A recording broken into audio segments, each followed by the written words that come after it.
Trump urges the GOP to end filibuster to break the shutdown.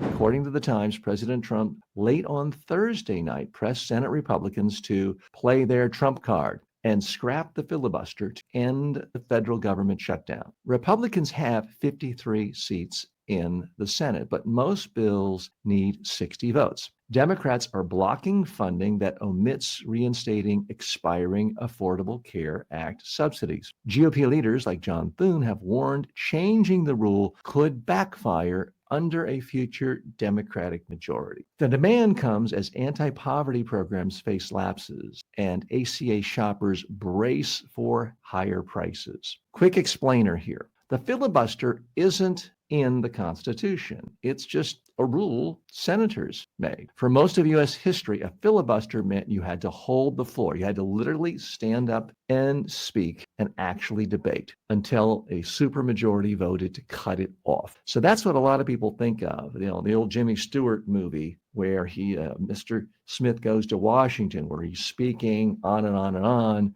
to make his point and to prevent a vote from happening. And we don't have to do that anymore. In the 1970s, the Senate adopted a two-track system. And in 1975, lowered cloture to 60 votes, meaning you had to have 60 votes in order for something to pass. That shift enabled today's so-called silent filibuster. A minority can simply signal an objection, and leaders won't bring a bill to a vote unless it clears 60 votes. Critics call that undemocratic because a minority, often representing fewer voters, can veto majority-supported legislation. And because it's just a rule, a simple majority can change it. So what's the real message here? Donald Trump is absolutely right to call for an end to the filibuster. He did win the popular election. Republicans did win the Senate and the House. If they really want to take 20 million people off of health care and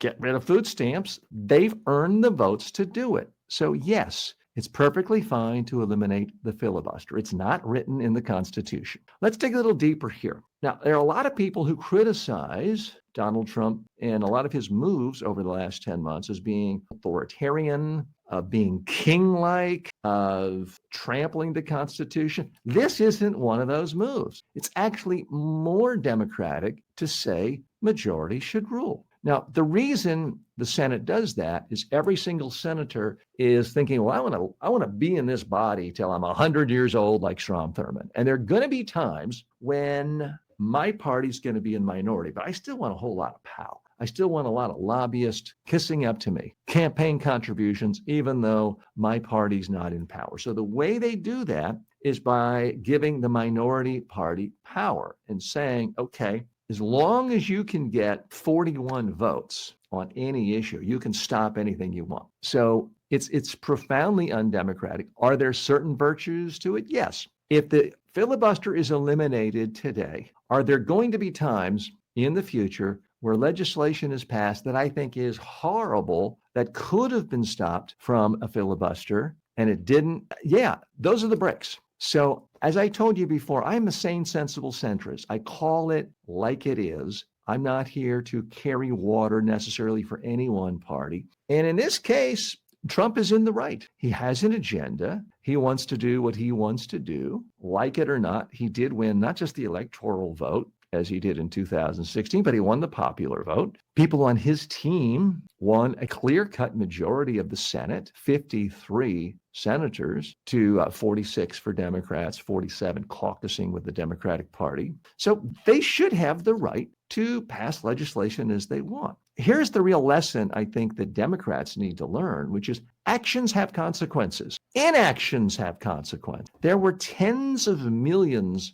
of registered voters who were democratically leaning, who couldn't have been bothered to vote in 2024. And many of them now are going to see their health insurance double. Many of them are on SNAP, food stamps, and are not going to have any food next week. Well, I'm sorry. I don't mean to be callous, but actions have consequences. Inactions have. If you say, oh, I don't want to wait in line, I'm not going to vote today. Now you're getting the result of that. And we can go about demographic by demographic. This administration has been called out for seemingly wanting to really pick on black women, whether it's sicking the Department of Justice on them in the case of Letitia James, whether it is trying to sack the black woman on the Federal Reserve with trumped up charges of mortgage fraud. It seems like they're always after black women somehow. Well, guess what? There were millions of black women who didn't bother to vote in the election last year. I'm sorry, actions have consequences. There are tens of millions of poor people in America who depend on government subsidies, who depend on food stamps, didn't bother to vote last year. Well, there are consequences, and there's plenty of blame to go around. There were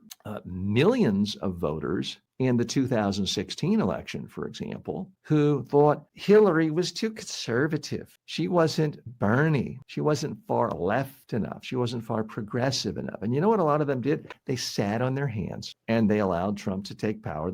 Let's not forget, if Trump had lost the 2016 election, he did lose in the popular vote. If he had lost in the Electoral College, as well as losing by millions of votes in the popular election, which he did, we would have never heard from him again. The Republican Party would have quickly turned and said, well, we tried that. That didn't work. And they would have gone on to another candidate. But they didn't, because he won. And the margin of victory, which is really a few tens of thousands of votes, 2016, could have been completely altered by a lot of the so-called liberals and progressives who said, oh, I'm not going to hold my nose and vote for a mainstream Democrat like Hillary. There's no difference between, I heard it time and time again, there's no difference between Hillary and the Donald. I heard that repeatedly. Well, those people aren't saying that anymore. I think they realize there's a pretty big difference. So look, folks, I've spent a fair amount of time on this show, and a lot of other shows have talked about the rise of authoritarianism, the destructions of basic democratic principles.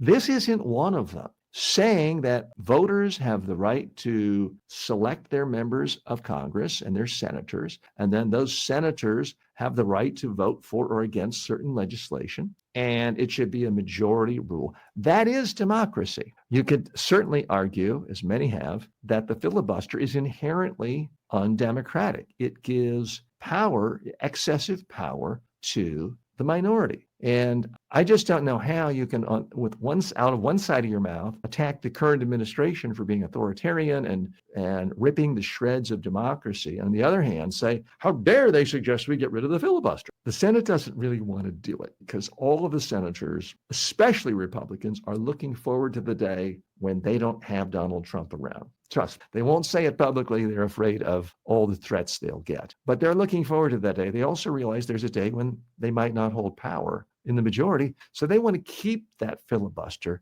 But if Trump tells them they got to do it, I think they will do it, which means the government can open back up, which is certainly good to all the government employees now who are trying to survive, figuring out, how do I pay my rent? How do I buy groceries right now? I haven't been paid in more than a month. It will be good for at least some of the people who might get their food stamps in the SNAP program. And for the 20 million Americans who are going to see your healthcare cost double, again, actions have consequences. If you didn't want that, you should have voted for a party that was committed to keeping the status quo on healthcare, not doubling, because let's give credit where credit is due. The Trump administration was pretty transparent in their campaign. And while they didn't hold it up and wave it, the Project 2025 laid this all out. Anyone who's paying attention would realize that the plan all along was to cut government spending for anyone who needs any kind of subsidy for anything, especially healthcare.